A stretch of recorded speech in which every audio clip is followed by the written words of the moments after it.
ഏട്ടൻ പോലെ കിടക്കുന്നുണ്ട്.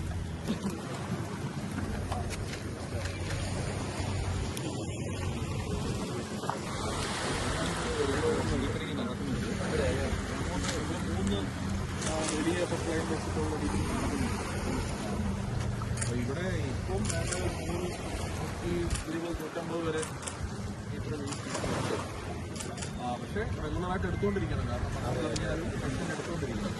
അതിലേക്ക് നിർത്താൻ പാടില്ല എന്നുള്ളത് ഒരെണ്ണേ ഉണ്ടായിരുന്നു. നിങ്ങൾക്ക് ഒരു മെഷീൻ വർക്ക് ചെയ്തു എന്നുള്ളതാണ് ഇത് പറയുന്നത്. പക്ഷേ അതുപോലെ സബ് ചെയ്യാൻ നമ്മൾ മെഷീനിന് എടുത്ത് കൊടുത്തിരിക്കുന്നത്. നമ്മൾ കൂടുതൽ ഈ 3 എല്ലാം ഇതിൽ കൂടുതൽ മെഷീൻ 3 മതി സാറേ. പക്ഷെ അത് റെഗുലറായിട്ട് വർക്ക് ചെയ്തുകൊണ്ടിരിക്കണം.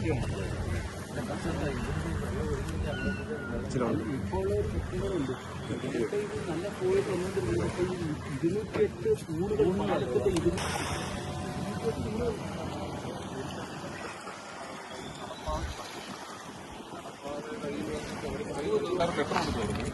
അവരിന്ന് രാവിലെ മാറ്റി വെള്ളം ഫ്ലോ ഉണ്ട്. ഇന്ന് രാവിലെ നമുക്ക് ജനപ്രതിനിധി മീറ്റിംഗ് ഉണ്ടായിരുന്നു. സംസാരിച്ച വിഷയങ്ങളൊക്കെ ഇപ്പം വെള്ളം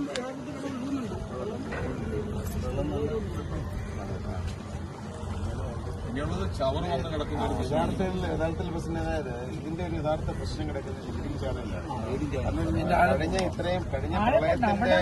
കഴിഞ്ഞ പ്രളയത്തിന്റെ സമയത്ത് ഉണ്ടായിരുന്ന ഏറ്റവും വലിയ പാക്കേജ് എന്ന് പറഞ്ഞാൽ ലീഡിംഗ് ചാനലിൽ ആഴം കൂട്ടി വരണമെന്നുള്ളത്. അപ്പൊ അവിടെ ആഴം കൂട്ടാതെ ഇവിടെ വെള്ളം വരും. കുട്ടനാട്ടിലെ മുഴുവൻ നമുക്കൊരു പാക്കേജായി ഈ ഒരു ഇത് കണ്ടിട്ട് അടുത്ത തവണ എത്തുമ്പോഴേക്കും മുഴുവൻ ഇടത്തോടുകളും വൃത്തിയാക്കി പിന്നെ ഈ ലീഡിംഗ് ചാനലിന്റെ ആളുകൾ പറ്റൂ വെള്ളം വെള്ളം വരും. ആദ്യത്തെ സ്കീം ലീഡിംഗ് ചാനലിൽ ആഴം കൂട്ടി മണല് വന്ന് അടിയുന്നുണ്ട്. അതിന് കുറച്ച് സമയം എടുത്ത് ചെയ്യേണ്ട ഒരു പ്രോസസ്സാണ്. അന്ന് മിനിസ്റ്റർമാർ രണ്ടുപേരും സംസാരിച്ചപ്പോൾ പറയുന്നുണ്ടായിരുന്നു അത് രണ്ട് വിഷയം. അതിനപ്പോ കഴിഞ്ഞ ഈ ലീഡിംഗ് ചാനലിൽ തന്നെ പരിപാടി നടക്കുന്ന ഇനി നിർത്താൻ പാടില്ലെന്ന് പറഞ്ഞിട്ടുണ്ട്.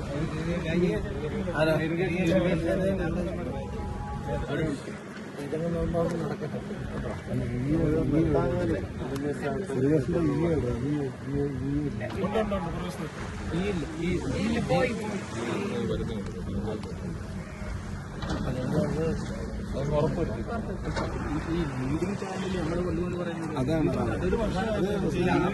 ഇപ്പൊ നിലവിലെ ആ പാണ്ടി പാലവും മറ്റേ അതിനടുത്ത 2 പാലങ്ങളുണ്ട്. ഈ 2 പാലം ബ്ലോക്ക് പഞ്ചായത്തിന്റെ സ്കീമാണ്. അത് രണ്ടും പൊളിച്ചു കളയാണ്. കാരണം നിരവധി തൊഴിലാണ് ഇത് അറിയുന്നത്. പിന്നെയുള്ളത് ഈ ചവർ വന്ന് അടിയുന്നതാണ്. അതിപ്പോൾ അവിടുന്ന് മറ്റു ജില്ലകളിൽ നിന്ന് ഉൾപ്പെടെ വരുന്ന ചവർ ഇവിടെ വന്ന് അടിയുന്നത്. അത് ഇന്ന് നമ്മള് ട്രെയിലർ വന്നിട്ട് എടുക്കൊണ്ട് പോയി. പക്ഷെ ഇന്നലെ വൈകുന്നേരം ചെയ്തില്ലാന്ന പ്രശ്നമുണ്ട്. ദുരുപയോഗം ചെയ്യുന്നുണ്ട്.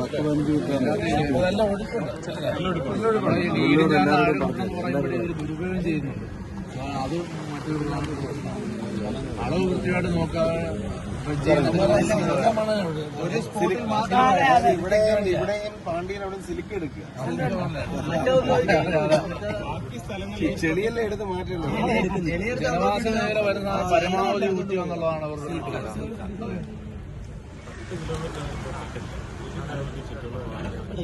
അപ്പുറത്ത് മാത്രമാണ് യോഗത്തിൽ അത് പറഞ്ഞു. ഇന്ന് രാവിലത്തെ യോഗത്തെ ഞങ്ങളത് വിലയിരുത്തിയിട്ടുണ്ട്. നമ്മുടെ മാറ്റത്തോട് വീണ്ടും അതുപോലെ ഈ 39 ഷട്ടറുകൾ വരുന്നിടത്തിലേക്കുണ്ട്. 39 ഒരു ഷട്ടർ പൂർണ്ണമായി പോയി. ആ 39 ഷട്ടറുകൾ 39 രീതിയിലാണ് വരുന്നത്. അപ്പൊ അത് റിപ്പയർ ചെയ്ത് അവർ കൊടുക്കുന്ന സമയത്ത് ആ പഴക്കത്തിന്റെ അതിനേക്കാൾ ഒരു 1/2 മീറ്ററോട് ഉയർത്തി നിൽക്കുന്നത്. പിന്നെ പ്രശ്നം വരുത്തില്ല. വേസ്റ്റുകളെല്ലാം താഴെ ഒഴുകിപ്പോകും. ഇതെല്ലാം ഇത് പുതിയ ഷട്ടർ വേണ്ടി നിലവിലുള്ള പുതിയ പാലം പണിയായി.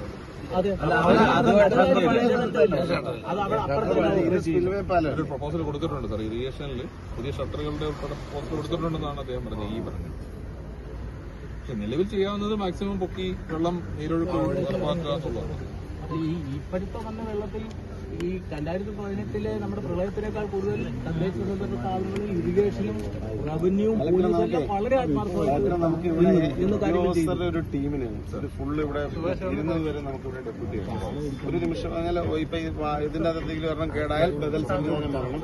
നമുക്കൊരു കാര്യമോട് ചെയ്യാം സാർ. അതായത് അന്ന് ഈ മീറ്റിംഗിൽ പറഞ്ഞതാണല്ലോ മിനിസ്റ്റർമാർ, അതായത് നമുക്കിത് മോണിറ്റർ ചെയ്യാൻ വേണ്ടിയിട്ട് സെക്രട്ടറി, അതായത് ഇവിടുത്തെ പഞ്ചായത്ത് സെക്രട്ടറിയും വില്ലേജ് ഓഫീസറും കൂടെ ചുമതലപ്പെടുത്താം. പഞ്ചായത്തിന് അതിന്റെ മേൽനോട്ടം ഉണ്ടല്ലോ. പഞ്ചായത്ത് സെക്രട്ടറിയും വില്ലേജ് ഓഫീസറും ചുമതലപ്പെടുത്തുക.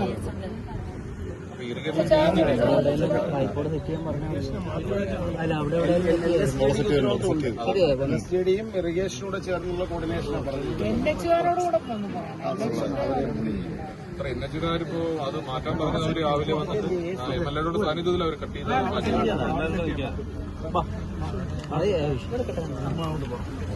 സാറേ